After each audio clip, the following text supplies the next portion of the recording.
Aw bisimila don kibaru kan Kanta Media jasiraw kan ka foli lase maliden bɛɛ ma Mali kɔnɔ Mali kɔ kan bi ye tarata ye o tɛ kalo tile 12 san 2025 a don kibaru ni y'a waati selen ye bakuruba fɔla bi kunnafoniw na an b'a ladɔnniya k'a fɔ an ka finitigilakaw bɛ ni a wele ko Nɛma Sankara ka sanga ni finitigilakaw an balakaw tacogo ale ye ɲɛfɔli kɛ o la an balimaw n'o tɛmɛna ka bɔ yen min ye sariya ɲɛdɔnbaga ani sariya minisiri Mamadu Kasoke ale ye kunnafonidi min ni a bɛ tali kɛ sariya nakuraw a n'a tɔw la kunnafoni bɛna ɲɛfɔli kɛ a la an bɛ tila ka ladɔnniya k'a fɔ Jakarija Jakite ale ye gafe kura bɔ gafe kura min ni a bilala sen kan a lancement kɛnɛ kan o kunnafonidi kɛnɛ o bɛna lase aw ma ni an bɔra yen bana min wele ko sɔgɔsɔgɔninjɛ a bana in min ye kɛnɛya tigilamɔgɔ Dawuda Toloba ale bɛ ɲɛfɔli kɛ an balimaw ninnu ye kunnafoni minnu bɛna lase aw balimakɛw Dɛlɛ Kanta fɛ aw bisimila bi don kibaru kɛnɛ kan. Agence Dunia Travers Service ako abibo nyamasegi foli kɛ ka ɲɛsin a ka sango hiji denw ma aw minnu ye danaya ta ka da kan aw ka hiji labɛn ni a kɛcogo ɲuman na n'an taara hɛrɛ la ka segin hɛrɛ la dumuniw ka ɲi bɛrɛbɛrɛli ka ɲi n'an mago bɛ diɲɛ fɛn fɛn na u b'a bɛɛ lajɛlen k'an ye donc an b'u fo k'u barikada directeur min tun b'a nɔfɛ n'o ye Amadu Mayiga ye a jɔra a jɔyɔrɔ la ɲɛmɔgɔya ko fɛn fɛn a jɔra a jɔyɔrɔ la ka nisɔndiya mɔgɔw la ka mɔgɔw bɛrɛbɛrɛ ka koto mɔgɔw t'a la mɔgɔw tɛ min dɔn k'a ɲɛ yira mɔgɔw la an y'o baara de sɔrɔ duniya la kumu kelen kɔnɔ a ko ka aw bɛɛ lajɛlen laduniya silamɛ minnu bɛ Mali kɔnɔ ani minnu sigiyɔrɔ bɛnnen don diɲɛ jamana wɛrɛw ma k'a fɔ san wɛrɛ o hiji ni o umura o baaraw labɛnw daminɛna ka ban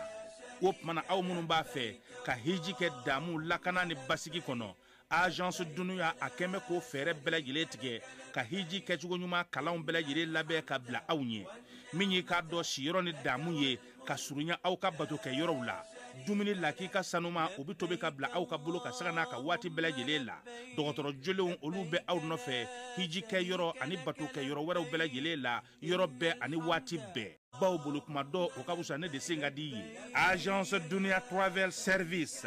jɛɲɔgɔn kelen min bɛ aw ka hiji ni aw ka humura kɛ k'a ɲɛ ale de do o fana ni aw bɛɛ kunnafoni wɛrɛ ɲini a ye weleli kɛ 66 71 37 24 70 64 99 71 ni aw bɛɛ u ka yɔrɔ ɲini u filɛ ni hippodrome yɛrɛ la immeuble station Soma Yafula Kulukɔrɔ sira da la o fana min y'i k'a dɔn Agence Dunia Travel Service ye k'u bɛ dugawu kɛ hiji ni umura kɛcogo ɲuman a n'a musakaw ala k'a nɔgɔya silamɛ bɛɛ lajɛlen ye.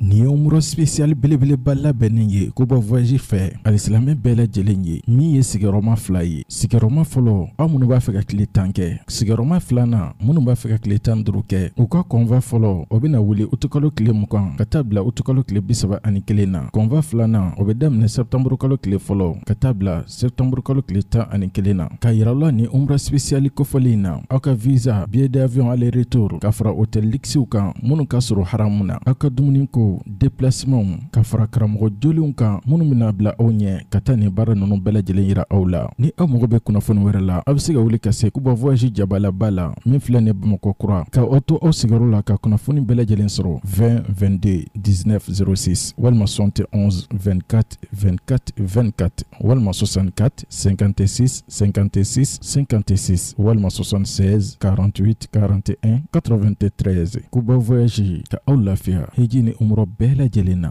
Kunnafoni daminɛ na an ka finitigilamuso min bɛ wele ko Nɛma Sankara ale ye ɲɛfɔli kɛ ɲɛfɔli min ni a bɛ tali kɛ finitigilakaw kɛrɛnkɛrɛnna an balakaw olu mana ta fini na u kan ka kɛwale minnu kɛ a ye ɲɛfɔli kɛ a n'a ɲɔgɔnnaw na minnu man daga o yɔrɔ ɲɛfɔlikɛla ninnu bɛɛ lajɛlen na Nɛma Sankara ale yɔrɔ o seereyaw olu filɛ nin i bɛ dɔw ye bere bɛ di bɛɛ ma k'i ka don i kunna mais i bɛ dɔw ye u bɛ fugulan sugu dɔ don u kunna armée la normalement o tɛ kɛ o ale bɛ bɔ chef min fɛ yen e man o don ka t'i présenter au chef la ça veut dire que i m'o chef bonya c'est pourquoi on a dit armée la musomaniya tɛ yen bugulu façon dɔw bɛ yen i man ka don i bɛ se ka fitinin don o ma interdit mais k'i tulo bɛɛ kɛ bugulu ye fɛn o tɛ armée ye i bɛ dɔw ye sisan nɔ u bɛ burumusu don an ka tɛ parce que u t'a dɔn armée kɔrɔ ye min ye u bɛ armée kɔni na mais u t'a dɔn pourquoi u bɛ armée yɛrɛ la n ka mission ye mun de ye armée la u t'o de dɔn o de kama u b'u habiller ten sinon n'i b'a dɔn i t'a kɛ parce que ça n'a rien à voir avec l'armée ou bien i b'a ye u débrayelen don cogoya façon dɔ la musomaninw dɔrɔn tɛ dɛ n'i nana i bɛ armée bonya de l'armée est un métier noble. Moi j'aime l'armée hali n'a fɔra ni n taara tuguni ka na n bɛna armée la parce que j'ai trouvé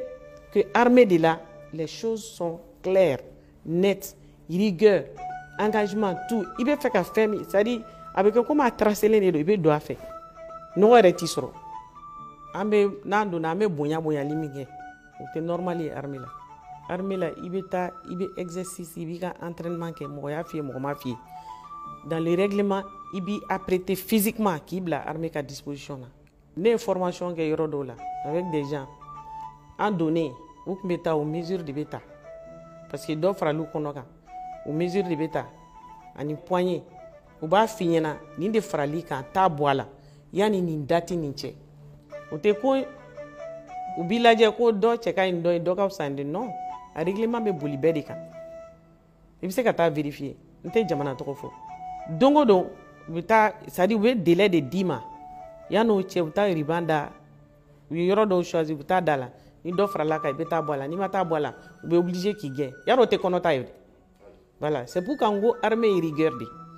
règlement de don a kan ka suit bon minnu b'a fɔ n donna armée la n ye musomanin ye n cɛ ka donna ta bɔra tan n b'o o fɛn o dugu tɔgɔ fɔ Sri Lanka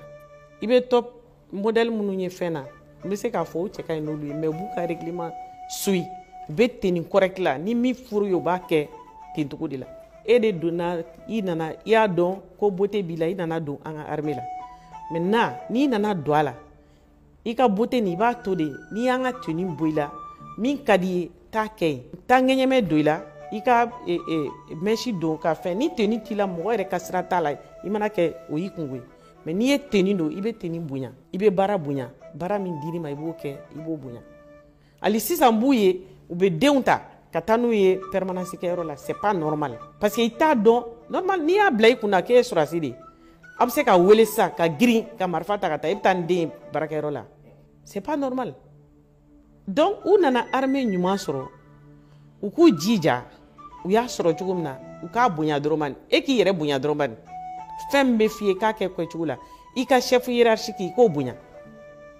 i b'a ye baara bɛ nɔgɔya i yɛrɛ bolo n'i taara formation na formation k'a ɲɛma parce que n'e m'a k'i ɲɛma i bɛna di chef ma u bɛ obligé ka e ka baara kɛ ka tila k'a yɛrɛ ta kɛ i m'a retardé ya c'est pour que n b'o fana yɔrɔnin fɔ quoi k'a ɲini ka den pousser k'a don ka sɔrɔ a man d'a ye ka taa kalifa ou bien n dɛsɛra n den na n bɛ siran ɲɛ ka taa don armée la u bɛ k'an ka armée de fanga dɔgɔya donc u k'a to yen a ka diya a tigi yɛrɛ ye armée ɲɔgɔn tɛ bɔ koyi a ka diya a tigi yɛrɛ ye n'a diyara ye n'a nana a ma se yɛrɛ a ka pousser k'a ka nin kɛ mais n'i yɛrɛ bɛ exercice physique kɛ i mana dɔɔnin k'a la a tɔ bɛ diya i ye de ka taa fɛ o mais n'i diyagoyara k'i ka na dun i bi n'a fɔra i ka min kɛ i b'i dogo fo fiyan donc an t'olu fɛ an cɛ la n'i ye surasi kɛ bon surasi kɛ ça c'est o ye an de l'o fɔli la quoi en personnel féminin fara fɛn kan u habillelen de kan ka kɛ fini sanna DCA fɛ u tun b'a fɔ intendance mɔgɔw b'a dɔw de la fini bɛ di an ka dɔrɔmɛ kelen tɛ bɔ k'a san k'a d'a ma a bɛ san de k'a d'a ma k'an ka don wa dafalen de bɛ di bɛɛ lajɛlen ma centre kɔnɔ i don k'a don cogo yiri la fini bɛ don tan de mais n'i ye fɛn sɔrɔ cogo min i b'a minɛ ten de fini bɛ di sabara bɛ di a bɛɛ de bɛ di a bɛ don tan o fana bɛɛ bɛ ɲɛ yira an na e bɛ t'i yɛrɛ sɔrɔ fɛn wɛrɛw talen bɛ k'a don i la min ni armée tɛ yen mais parce que c'est pas normal ɲɛsini dɔ yɔrɔ bɛ yen armée kɔnɔna tɛ o e de ko k'i bɛ na jɔn de y'i wele kumakan laban min bɛ n bolo denmisɛnnin minnu b'a ɲini ka na armée la u k'a dɔn k'a fɔ ko armée tɛ mɔgɔ dogo yɔrɔ ye n'i yɛrɛ y'a fɔ ka ban ko armée ani mɔgɔ lankolon don m'a fɔ o kana ta mɔgɔ bɛ changer o Alpha Blondy a dit que seuls les imbéciles ne changent pas i bɛ se ka changer mais n'i nana i b'a respecter baara mana f'i ye i b'a kɛ a ɲɛma ni min fɔr'i ye i b'o kɛ ka sanga ni sariya n'a nɔnka kuraw ye minisiri Mamadu Kasonke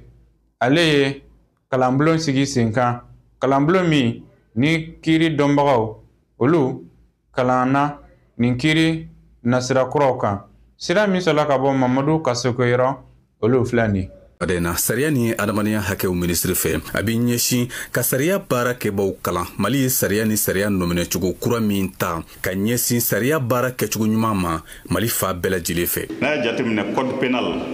ale ye gafe ye fɛn o fɛn min kɔnnen don an ka sigida la an ka jamana kɔnɔ n'a ko kɛra ɲangini kan ka yala a bɛ fɔ o de ma ko infraction ninnu olu bɛɛ bɛ yɛrɛ sɔrɔ code pénal kɔnɔ n'an ye code de procédure pénale ta ale ye gafe ye an ye infraction minnu fɔ ni mɔgɔ bɔra k'o ko kɛ a tigi a kan ka minɛ cogo min na enquêtew kan ka kɛ cogo min na kiiriw kan ka kɛ cogo min na kiiri kɛlen kɔfɛ ɲangini minnu mana ta o ɲanginiw kan ka baara cogo di ni ma sɔn kiiri min tigɛra juridiction fɔlɔ la o kiiri bɛ bila ka taa cour d'appel la cogo min na ni cour d'appel ta ni ma sɔn o fana ma o bɛ bila ka taa cour suprême na cogo min na o bɛɛ de détaillé don code de procédure pénale kɔnɔ. Mali ye sariya ni sariya nɔminɛcogo kura min ta ni a labaarali daminɛna Mali kɔnɔ ka ban sariyako ni adamadenya hakɛ minisiri ka fɔ la yɛlɛma ani ɲɛta caman donna a kɔnɔ. Code pénal infraction caman kura donna la donc ka b'o la infraction kɔrɔ minnu kun bɛ yen olu fana u bɛ se ka kɛlɛ cogo min na o fana kow taara ka bila a kɔnɔ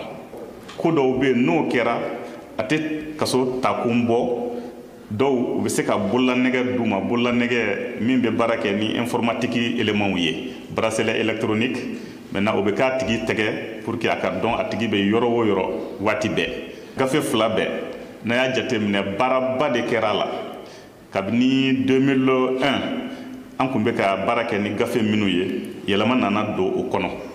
donc yɛlɛma minnu donna vraiment yɛlɛmabaw don ni ala sɔnna ma an bɛna baara kɛ ni gafe fila ye fo ka taa se san 20 san 30 fo ka taa o kɔ.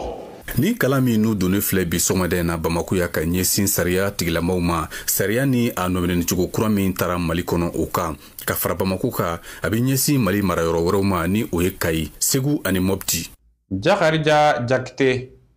ale ye gafe kura bila sen kan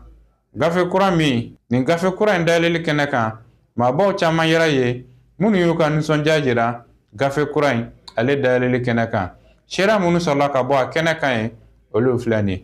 Jakarija Jakite ka gafe kura in min bilalen filɛ nin ye sen kan a bɛ kuma farafina ni jamana wɛrɛw cɛ tɛgɛ di ɲɔgɔn ma o kɛcogo kuraw min nafa bɛ se farafina jamanaw ma gafe in ɲɛ ye ɲɛ 124 ye ni an san 60 ni kɔ ye an bɛ bolo di ɲɔgɔn ma na ni diɲɛma tɔw n'an b'a fɔ ma ko le reste du monde o bolo di ɲɔgɔnya in kɔnɔna la don o don an de bɛ mɔgɔw deli don o don mɔgɔ bɛ bi anw de kan donc san 60 kɔfɛ n'a fɔra k'an ye jamana ye k'an ka yɛrɛma hɔrɔnya b'an bolo n'o ye tiɲɛ ye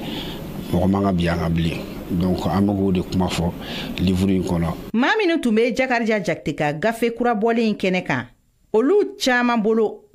baara ɲɔgɔnya fɛɛrɛ kura caman bɛ gafe in kɔnɔ ani a nafa ka bon kosɛbɛ farafina jamanaw kan. A ma balina ni a nana nin gafe in sɛbɛn k'a lajɛ hakilina kura minnu bɛ yen mun bɛ se k'a to Mali yɛrɛ bɛ se ka bénéficier cogo min na ni baara ninnu na ni jamana tɔw cɛ. Ka mɔgɔw encourager an bɛ yɔrɔ min na sisan lecture yɛrɛ ma nɔgɔn jango ko sɛbɛnni n'an dun tora o bolo kan a ka ca Ala fɛ san nataw hakilinaw mɔgɔ n'a bɛ sa a dun fɔra ko ni bɛ se ka min kɛ i k'o sɛbɛn k'o bila diɲɛmaaw k'a kalan. Gafe kalan nafa ka bon kosɛbɛ dɔnniya sɔrɔli la bilasiraliw ani hakilina kuraw sɔrɔli a ka kan denmisɛnw ka u wasa don gafe kalan na kosɛbɛ o min ye gafe sɛbɛnbaga ka laɲini ye. Kɛnɛya nasiraw la Yakuba Toloba ale ye bana dɔnbaga ye bana min n'an k'a ma ko sɔgɔsɔgɔninjɛ a ye ɲɛfɔli kɛ sɔgɔsɔgɔninjɛ a bɛ cogo min na sira minnu sɔrɔla ka bɔ o yɔrɔ olu filɛ nin. Sɔgɔsɔgɔninjɛ ye bana ye min bɛ yɛlɛma fiɲɛ fɛ. An dun bɛ don min na i ko bi bana in bɛ ka maaw minɛ minnu si b'a daminɛ san 25 ka se san 46 ma ka caya. O kosɔn ko ni maa min ka sɔgɔsɔgɔ tɛmɛna tile 15 kan ko o tigilamɔgɔw ka taa a yɛrɛ sɛgɛsɛgɛ. Bana in tamasiyɛn bɛ se ka kɛ mun wɛrɛ ye? Ni bana ni y'a tigilamɔgɔ minɛ a bɛ sɔgɔsɔgɔ bi mɛn a bɛ kɛ comme sɔgɔsɔgɔnin gɛlɛnni. Bana min don a tɛ sɔgɔsɔgɔ dɔrɔn bila mɔgɔ la n'a ye sɔgɔsɔgɔ bila la a bɛ se ka kɛ kari bɛ bɔ sɔgɔsɔgɔ la dɔw yɛrɛ bɛ yen ni n'a kɔlɔlɔ bonyana fogofogo la a bɛ se ka kari la joli bɛ se ka yala nɛnɛkili bɛ se ka degun a tigi bɛ fasa donc olu bɛɛ de y'a signaux ye. Docteur sinsin n'a kan kura ye ko sɔgɔsɔgɔninjɛ suguya ka ca ko a furakɛli ko o b'a daminɛ kalo 6 la fo ka se san 2 ma. Sɔgɔsɔgɔjɛ façon 2 bɛ yen min ka nɔgɔn furakɛli la ale ni min ma nɔgɔn. Min ma nɔgɔn o ye sɔgɔsɔgɔ a bɛ fɔ a ma ko tuberculose chronique résistante o sɔrɔla mun fɛ o ye soit maladie yɛrɛ ou bien an janw an de m'a kɛ ka ɲɛ parce que n'i ye traitement di mɔgɔ ma don o don sɔgɔma de a bɛ fɔ k'i ka traitement ta yanni i ka dumuni kɛ dɔw bɛ yen n'i ye traitement ta a bɛ fɔɔnɔ bila u la dɔw bɛ taa fura min na dɔrɔn k'a bila kɛrɛfɛ o b'a fɔ ko fɔɔnɔna donc o b'a to sɔgɔsɔgɔnijɛ banakisɛ ale fana a kɛcogo bɛ yɛlɛma fura tɛ fɛn k'a la tuguni banabaatɔ dɔw fana bɛ yen o ye fura tali daminɛ fura kalo 6 don kalo 1 kɔnɔ n'o ye nɔgɔya ye olu yɛrɛ fɛ o kɛnɛyara o tɛ fura ta tuguni kalo 3nan ou bien kalo 4nan o bɛ na sous une forme de tuberculose résistant o tun bɛ ka fura min ta gale o tɛ se ka fɛn ɲɛ. Sɔgɔsɔgɔninjɛ bana tigilamɔgɔw ko ni u ye fura ta dɔgɔkun 2 kɔnɔ ka ban ko a bana tɛ se ka yɛlɛma maa wɛrɛ fɛ ani ko sɔgɔsɔgɔninjɛ bɛ furakɛ ka ban pewu. Nka a b'a la dɛ n'a furakɛra yani ni bana dɔnna n'a bana ma dɔn joona furakɛli ma daminɛ joona o b'a sɔrɔ banakisɛ ye kɔlɔlɔ lase farikolo ma a ye kɔlɔlɔ min lase hali ni fura nana kɔfɛ a bɛ se ka banakisɛ ban mais fogofogo minnu yɔrɔ jenina kolo minnu yɔrɔ karila olu tɛ se ka dilan tuguni a bɛ fɔ o de ma ko kɔlɔlɔ les séquelles dɔw yɛrɛ bɛ yen a bɛ se ka insuffisance respiratoire lase u ma insuffisance respiratoire ye min ye fogofogo yɛrɛ tɛ se k'a ka baara kɛ tuguni k'a fɔ i bɛ nɛnɛkili ka fura sama. Sɔgɔsɔgɔninjɛ sɛgɛsɛgɛli ni a furakɛli o bɛɛ ye fu ye Mali kɔnɔ a ɲinina a bana tigilamɔgɔw fɛ k'u ka fura ninnu ta ka ɲɛ aw ko a fura sɔngɔ ka ca kosɛbɛ. Anw cɛ ka kulomajɔ la nin bɛ dansi kɛ bi don kibaru la min labɛnna Kanta Media ɲɛmaaso fɛ k'a lase aw bɛɛ ma Mali kɔnɔ Mali kɔ kan.